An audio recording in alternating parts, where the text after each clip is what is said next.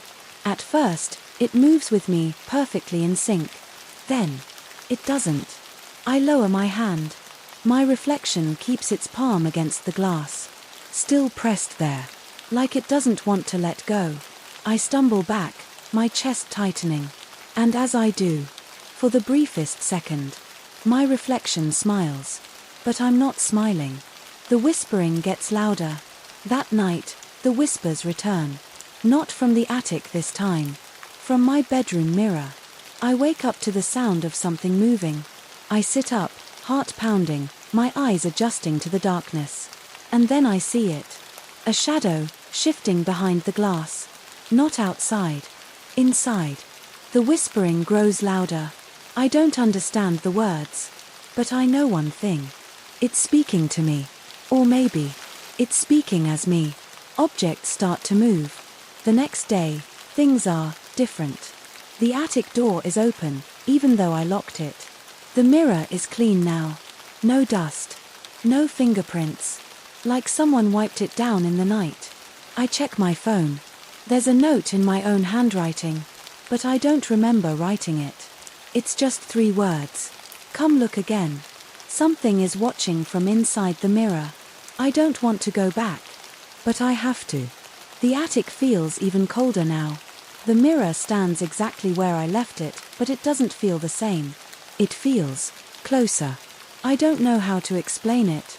Like the glass is thinner than before. Like whatever is inside it is pressing against the surface. Waiting. Wanting to come through. I take a deep breath, stepping forward. I stare at my reflection. And my reflection stares back. Then, it lifts its hand. Not mirroring me. Not copying me. Moving on its own. And it presses its palm against the glass. The first time I hear my own voice, but it's not me. The attic door slams shut behind me. I spin around, heart hammering, my breath coming in sharp bursts. The air feels thick, suffocating. The whispering grows louder. I whip back toward the mirror. And my reflection is grinning. Wide. Unnatural. Its lips move, but I don't hear words. I hear my own voice. Soft. Wrong. Like it's speaking from the bottom of a well. I see you now. I stagger backward, my hands shaking. The reflection's smile widens. Its eyes darken. And then, it lifts its hand. And knocks on the glass. Once. Twice. Like it's asking to come out. Like it's waiting for me to say yes. Something is trying to take my place. I run. I don't look back. I don't stop until I'm downstairs, my hands gripping the railing so tightly my knuckles ache. The attic door creaks open behind me. I squeeze my eyes shut. I won't look. I can't. But in the silence, I hear something new. A soft laugh. And it sounds exactly like me. The attic door won't stay closed. I locked the attic door. I know I locked it. But this morning, it was open again. Just a few inches. Just wide enough for someone or something to be watching from the dark. I don't go inside. I don't even look. I just slam it shut and slide a chair in front of it. It won't open again. Not if I don't let it. At least, that's what I tell myself. The mirror is everywhere now. I try to ignore it. Try to act like it never happened. But I can feel it now. Even when I'm not in the attic, the mirror feels closer. When I walk past my bathroom, I feel eyes on me. When I check my phone, I catch something moving in my screen's reflection. And when I lay in bed at night, I see shapes shifting in the darkened TV screen. It's spreading. It doesn't need to be in the attic anymore. Because now, it's in every reflection I see. I can't trust my own reflection. I stop looking in mirrors. Stop checking my phone screen when it goes dark. Stop looking at anything reflective. Because the last time I did, I caught it smiling at me again. Even though I wasn't smiling. Even though I never moved my lips. And worse, it winked. Like it was mocking me. Like it knew something I didn't. The first time I see it outside the mirror. Tonight, the whispers wake me up. I sit up in bed, heart pounding, ears straining against the silence. The rain taps softly against the window. At first, there's nothing else. And then, a soft creak from the hallway. I swallow hard. It could be the house settling. It could be anything. But I know. I reach for my phone, slowly turning on the flashlight. I shine it toward my bedroom door. And that's when I see it. For the first time, it's not in a mirror. It's standing in my doorway. A shadowy figure, too tall, too still. Watching. Waiting. Like it's waiting for permission. Like it needs me to say yes. I don't blink. I don't move. I stay completely still. I don't breathe. I don't blink. Because something in my gut tells me, if I move first, it'll step closer. We stare at each other. Me. And the thing that looks like me. I grip my phone so tightly my fingers go numb. The flashlight flickers. For a fraction of a second, the room goes dark. And when the light comes back on, it's gone. The video I don't remember recording. The next morning, I check my phone. A new video sits in my camera roll. I don't remember taking it. My heart pounds as I press play. At first, it's just my room.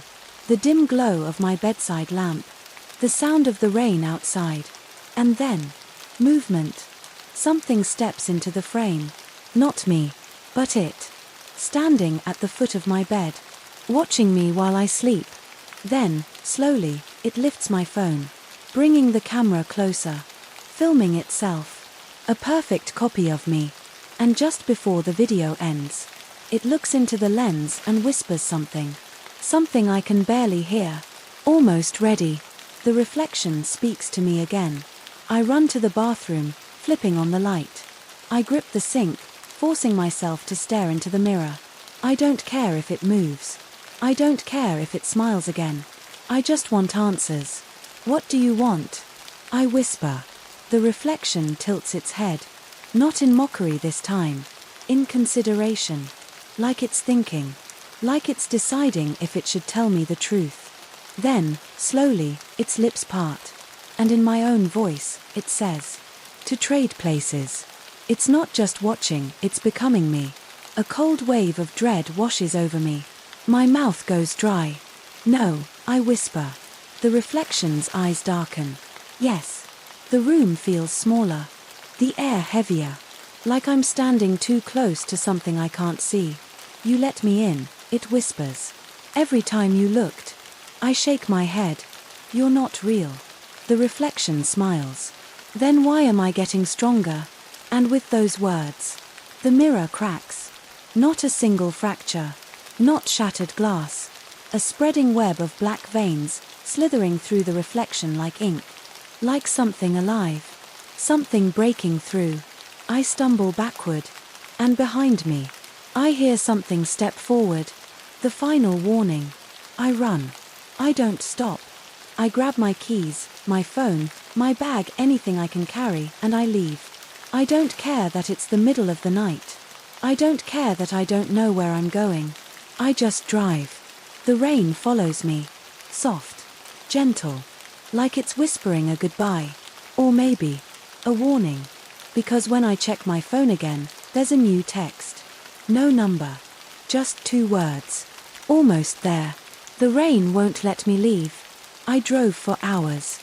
Or at least, I thought I did. The road stretched ahead, slick and endless, swallowed by the rain.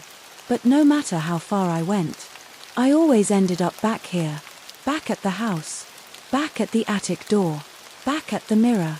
The house feels empty now. Something is missing. Not just my belongings, not just the feeling of home. Something deeper. Like the house isn't really mine anymore. Like I'm a guest in my own life. I don't check the mirrors. I don't check my reflection. Because I know what I'll see. Not me. Not anymore. But it. And it will be smiling. The final warning comes too late. My phone buzzes. A text from an unknown number. I already know what it's going to say. But I open it anyway. It's time.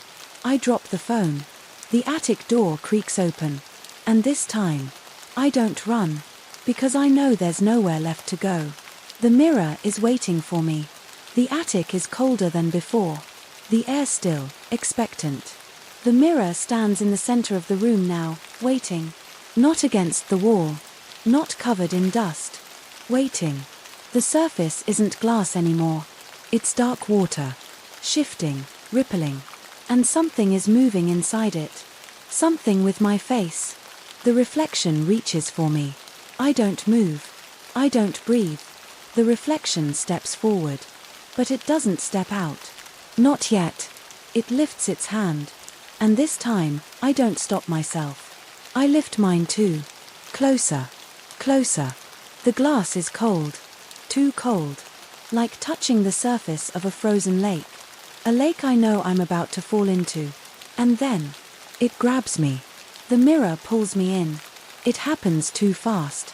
A rush of cold, suffocating darkness. The world bends, twists. And then I'm falling. Down.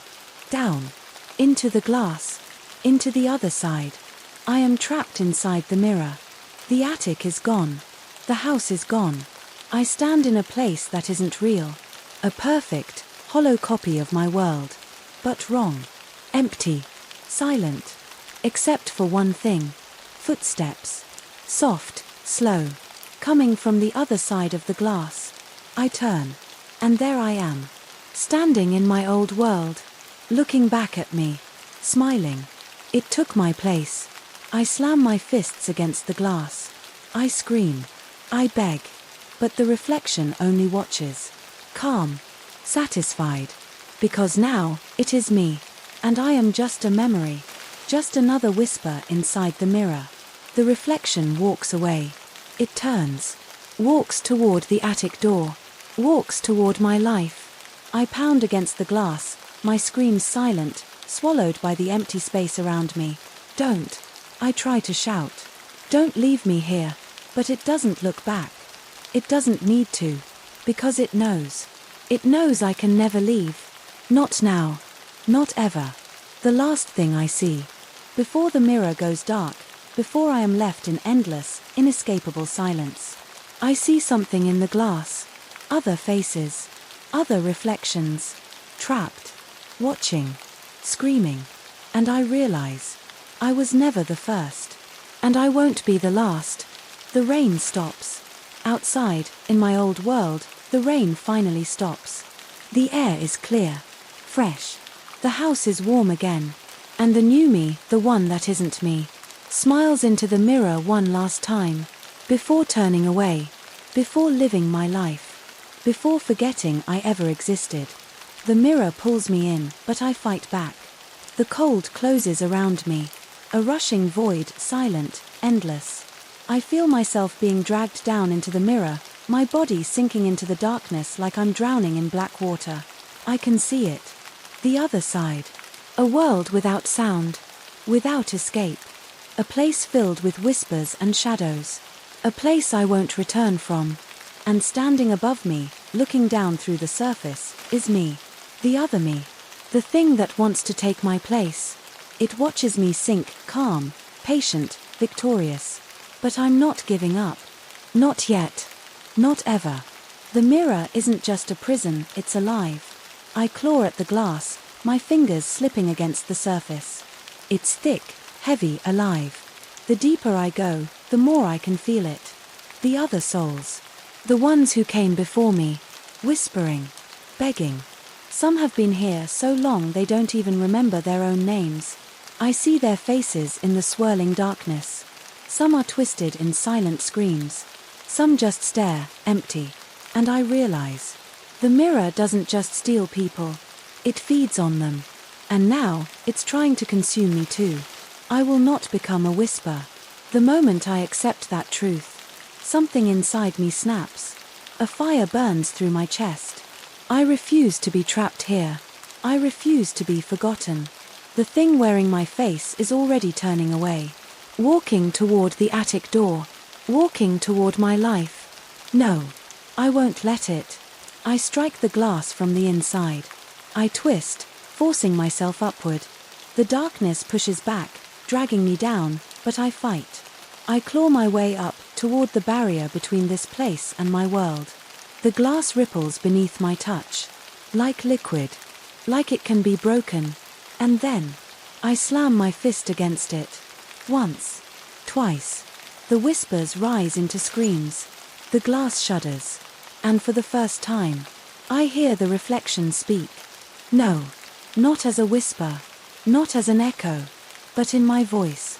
Sharp, angry, afraid. The mirror can be broken. The attic shakes. The air grows thick, suffocating. The reflection turns back toward me, eyes wide. It knows what I'm trying to do. Stop. It snarls. You'll ruin everything. I don't stop. I slam my fists into the glass again. Cracks splinter through the mirror's surface. It screams. The thing wearing my face, it stumbles back, clutching its head. Like it can feel the damage. Like breaking the mirror is breaking it, too. I hit the glass again. More cracks. More screaming. And then, it starts to come apart. The reflection begins to fracture. The thing pretending to be me convulses. Its body twitches, distorts. Its smile twists too wide, too sharp. The perfect imitation of me begins to break. No, it shrieks. I'm supposed to be real. The mirror buckles inward, pulling the darkness with it. I grab the edges. I use every ounce of strength I have left. And I shatter the glass. The mirror explodes. A deafening crack splits the air. The entire attic shakes. The glass bursts outward like a shockwave, flinging shards across the room. I gasp, choking on air as I tumble forward. And suddenly, I'm back. In the attic. On my hands and knees. The mirror is gone. Shattered into 1,000 jagged pieces. And the other me? Nowhere. Just gone. Like it was never real to begin with. The house is different now. The air feels lighter. The weight pressing against my chest is gone. I look around. The attic is just an attic again. Dusty. Empty. The mirror is nothing but shards on the floor. I reach for one. A single broken piece. For a split second, I see something moving inside it. Not me. Not anymore. Just a shadow. Trapped. Then the reflection fades. And the glass turns dark. The rain stops. I don't know how long I sit there, breathing, waiting. But then, for the first time in weeks, the rain outside finally stops. I close my eyes, letting the silence settle over me. It's over. It has to be. One last reflection. I clean up the glass. I leave the attic. I lock the door one last time. I don't look at mirrors for a while after that. But eventually, I have to. I stand in front of my bathroom mirror, staring into my own face. Waiting. Watching. But this time, the reflection moves with me. No hesitation. No delay. No smiles that don't belong to me. Just me. And yet, as I turn away, just for a second, I think I hear something. A whisper. Faint. Distant. From deep within the broken glass. Not forever. Story number 4. This happened years ago, but I remember it like it was yesterday. I don't even believe in ghosts or anything, and I am sure there is a logical explanation for this somewhere, but it still freaks me out to this day, lol. So my stepfather works out of town, and he used to stay the whole week away from the family, and we had a tradition of all taking turns having sleepovers when he was gone. It was my turn to have a sleepover in my mom's bedroom, which has always freaked everyone out. Seriously. If there has ever been a ghost in the house, it is definitely back there. I'm not gonna get into all the shit surrounding that room because that's not the point of the post, but just know the bedroom is weird, always hearing stuff moving around in there, scratching and pounding at the door, bathroom and closet lights flickering, weird stuff. But anyway, at the time everyone was pretty scared and never wanted to be in there by themselves. During the sleepover, my mom said she was gonna go outside to smoke a cig, and she asked me if I wanted to keep the light on until she got back. Of course I told her to keep the light on. So she goes outside and I'm kinda just chilling in the room for a few minutes, trying not to be freaked out when the lights turn out and I feel someone get into the bed next to me. I thought it was my mom, so I didn't even turn around. I just said something stupid like hi or welcome back, and my mom started rubbing my back and her hands felt cold, but of course, she was just outside smoking, so of course she would be cold. Anyway, she keeps rubbing my back and then starts scratching it, and it actually really started to be uncomfortable and it actually started to hurt. It wasn't a normal back rub or back itching anymore, she was hurting me. I told her to stop and at first she didn't, but after I asked again it went back to a normal nice back rub. But, as you may have expected, it wasn't my mom after all. She came in the room and was all like, I thought you wanted the light on, and I was like, yeah I did, but you came back a few minutes ago, remember? And then she was like, no, I just came back inside right now. So of course I was feeling confused and a bit freaked out, so at this point I finally roll over to look at her and she was just now getting into the bed, and I asked her again if she was sure she was just now coming in, and she was like, yeah, I just finished smoking.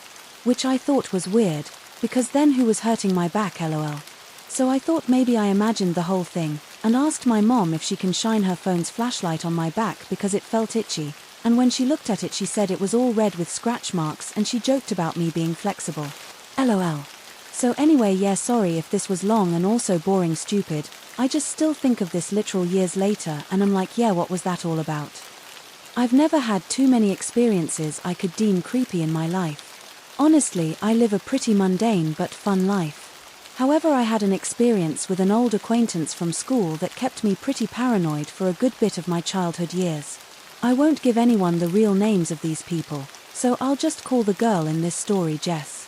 For a while during my school years, starting in elementary up to middle school, I went to school with Jess. I wasn't friends with her, but I knew her and I wouldn't turn down any time to talk with her.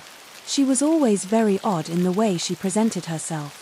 She was always dainty and sorta kept to herself. It may be odd to say, but she had an almost ethereal vibe to her.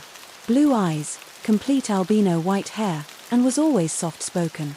Very princess-like. Anyways, I always occasionally approached her, but nothing much else for a good while. You know, the usual early childhood school acquaintance sorta dynamic. One day I was at our local park during the weekend when her and her little brother came to the park. It was a bit of a surprise, but a welcome one.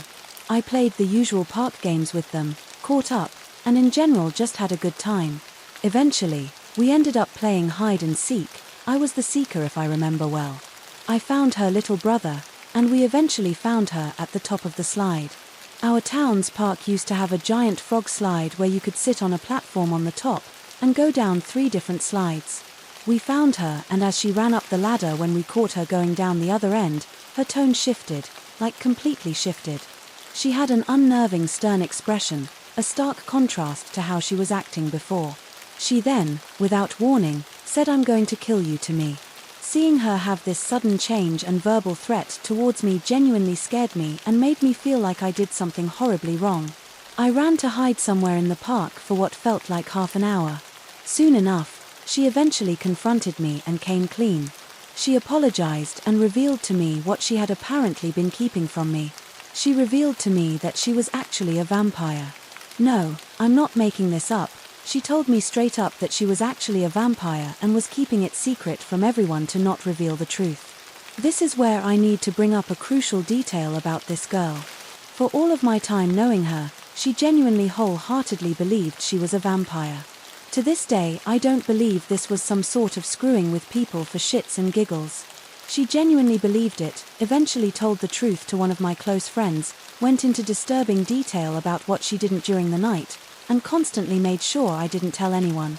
The reason I say that is at that park, on that playset that evening, she told me straight to my face that with her powers, she could see what I was doing 24/7, and if I told anyone, like friends, teachers, or even my own parents, that she'd come to my house in the middle of the night and kill me. I know this sounds really stupid, but to me as a really gullible young kid, I couldn't tell what was real and that wasn't, so as far as I knew, she was genuinely threatening me. I left that park with the knowledge of this idea she set into my head, and it genuinely affected me. I kept the secret for years, even after she left the school. I was genuinely torn with decision multiple times in my life. Fighting between telling my mom and not telling my mom, since I felt so horrified about what she might do to me either way. Eventually, years later, I came to learn that it wasn't real obviously, but the years I lived with that paranoia in the back of my mind can't be taken back. Even my current friend group agrees about how odd of an individual she was and how off-putting she felt. I know how stupid I seemed back then for genuinely believing it, but honestly I reacted in the most realistic way I could. It may have been complete BS, but the idea of someone threatening you to come to your house and kill you in your sleep isn't normal. Wherever she is, I hope Jess is doing well and I hope she eventually grew out of this phase she seemed to be in for a good while.